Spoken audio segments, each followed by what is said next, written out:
Hey, listeners of FM Times podcast, welcome back to a fresh new episode. And today's episode is slightly different from the context of what we've been talking about in the past. Not kind of directly related to facility management as a space, but again, there's a lot of movement happening in the neighboring or adjacent space, which somehow spills over to what facilities management companies intend to do with their customers. We've obviously seen a transformational movement across how net zero sustainability focused strategies are likely going to be implemented, and we see a very significant role for energy service companies, or ESCOs as we call it, and renewable energy service companies, RESCOs, which I think it's set to get bigger, more relevant, and which would mean that those companies will eventually have to take more bolder steps, which means you're doing different kind of projects, your business model innovation is happening, and not conventionally doing the normal sort of energy efficiency focused projects that you were doing earlier.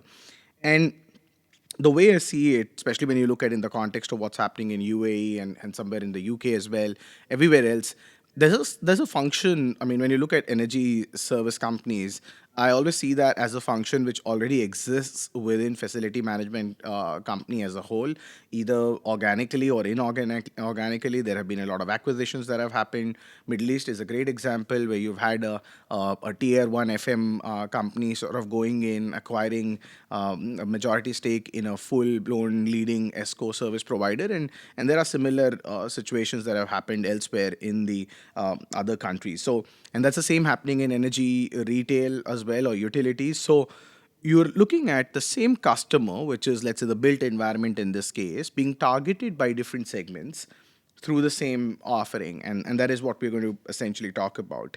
So the growth prospects are absolutely there, but the aspirations and the growth prospects that are there in the industry must be complemented by an understanding that the role of technology is going to play across the life cycle of the projects that ESCOs or RESCOs end up doing, and a clearer perspective of what the technology stack really looks like for these companies. And obviously, some of you know that I started my career consulting into data, energy efficiency, and that's my relationship with ESCOs from the outside of it, being on the other side of the table in that sense, where I saw that they've conventionally focused a lot on two, three things. Obviously, customer acquisition has been one of them. And once the customer's been acquired and the project's been done, you've been very focused on measurement and verification. Like that's like the holy grail of everything that ESCOs do, and that is important. By no means am I saying that measurement and verification is not important, but as the projects start to be less isolated, which means they are not, and when I say less isolated, I'm really meaning that as the projects start to be slightly more complex in nature, where you are dovetailing with the way a facility is operating, whether it's manufacturing or it's an IT park or a data center, so on and so forth.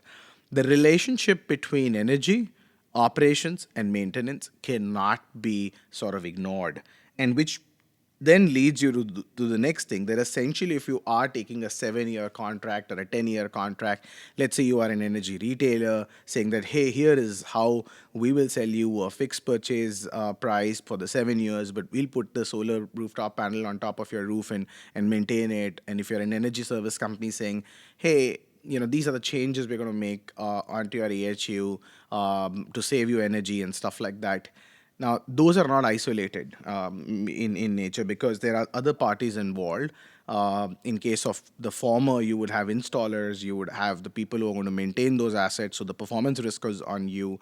In case of latter, when you're looking at energy efficiency investments on AHUs and other components, how they're maintained and how everything else before and after in the overall scheme of things. So how the AHU is being consumed, the output of AHU is being consumed, and what's going into AHU and stuff. How significant, insignificant? I mean, I think we've had enough cases where your savings, even though move up and down by 5%, would have a lot of impact on the financials that you would have expected or the budgeting that you would have done in that sense. So both carry significant risk and performance, sort of risk of guarantee and performance.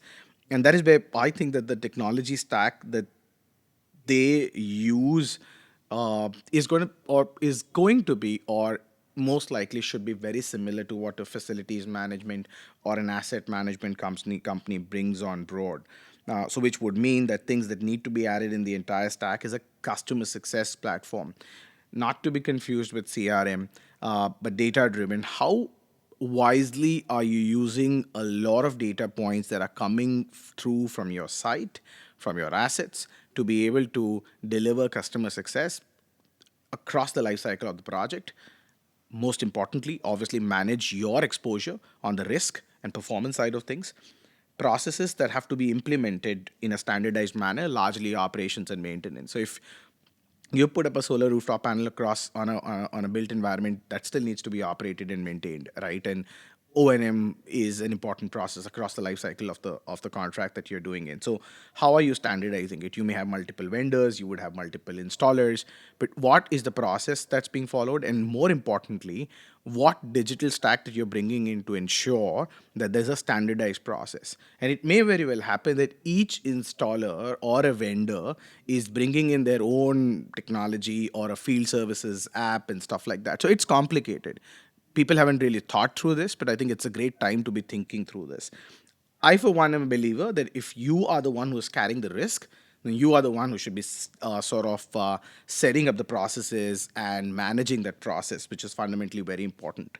And then, obviously, looking at the entire spectrum. So this is what I think should be added. So you're particularly looking at an entire asset performance management stack coming in, versus just looking at measurement and verification and maybe how do we get the customers in and stuff. So take a 360-degree view, end-to-end view of how are you connecting the dots right from the time you acquire a customer to the time you're servicing it, managing the risks, and so on. So I think which is fundamentally very important. And I haven't seen ESCOs tend to think differently whenever they are talking about technology. They're really talking about measurement and verification and say how can I do measurement and verification better or scalable. But there's a lot more that should go into it, and people don't talk about it. So it's kind of restricts you or puts you in a myopic view of how you should be looking at your technology stack.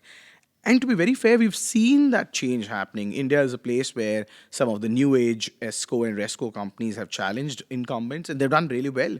They have taken a technology view, plus obviously leverage the domain strength they have.